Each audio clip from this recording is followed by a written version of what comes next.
तहसील police थाने के वरिष्ठ police निरीक्षक संजय मेंढे द्वारा दी गई जानकारी के अनुसार मिली गुप्त सूचना के आधार पर पेट्रोलिंग के दौरान तहसील पुलिस ने एक आरोपी को हथियार सहित हिरासत में लिया है।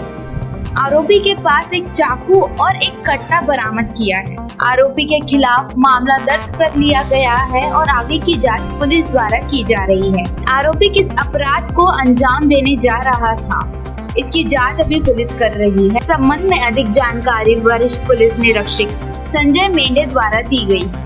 पोलीस स्टेशन तहसीलचे डीबी पथक मोमीनपुरा परिसरामध्ये पेट्रोलिंग करत असताना त्यांना गुप्त बातमीदारामार्फत एक खात्रीशीर माहिती मिळाली की एक इसम आहे, तो त्याच्याकडे शस्त्र बाळगून आहे अशी माहिती आम्हाला मिळाली होती।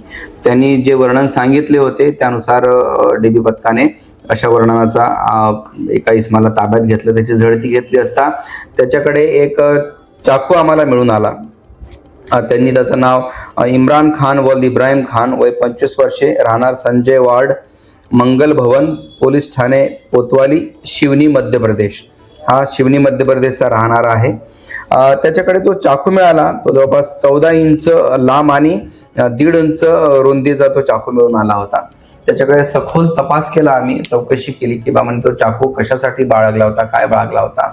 तर त्याच्यावर शिवणी पोलीस स्टेशनला सुद्धा एक 324 नुसार गुन्हा दाखल करण्यात आलेला आहे। तो रेकॉर्डवरचाच आरोपी आहे आणि सदर वेळी डीबी पथकाला त्याच्याकडे एक चाकू सुद्धा मिळून आला। त्याचप्रमाणे त्याचा मोबाईल सुद्धा आम्ही त्यावेळेस जप्त केला होता आणि त्याच्या विरुद्ध 425 आरमॅक नुसार अपराध क्रमांक 175/2026 425 आरमॅक सहकलम 135 महाराष्ट्र पोलीस कायद्यानुसार गुन्हा दाखल केलेला होता। सदर गुन्ह्याच्या तपासादरम्यान त्याच्या मोबाईलची पाहणी केली असता त्याच्या मोबाईलमध्ये एक पिस्टलचा फोटो आम्हाला दिसला।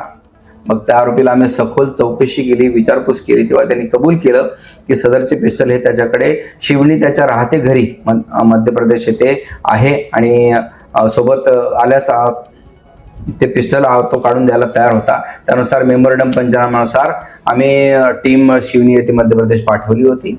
त्यानुसार आरोपीच्या घरातून एक पिस्टल सुद्धा जप्त करून देशी बनावटीचे पिस्टल जप्त करण्यात आलेला आहे। सदर आरोपीला माननीय न्यायालयात हजर करून 3 दिवसाचा PCR घेण्यात आलेला आहे। नेमकं त्यांनी पिस्टल आणि हे चाकू कशाकरता बाळगलं होतं, त्यांनी ते कुठून आणलं होतं आणि कुठल्या गुन्ह्यामध्ये तो वापरणार होता याबाबत आम्ही सखोल तपास करीत आहोत। सदर गुन्ह्याचा तपास PSI रसूल खान हे करत आहे। सदर जप्ती करण्यात आलेल्या पिस्टलची आणि चाकूची एकूण किंमत 50,000 रुपये आणि मोबाईल असा एकूण 65,300 रुपयाचा मुद्देमाल आम्ही सदर आरोपीकडून जप्त केलेला आहे।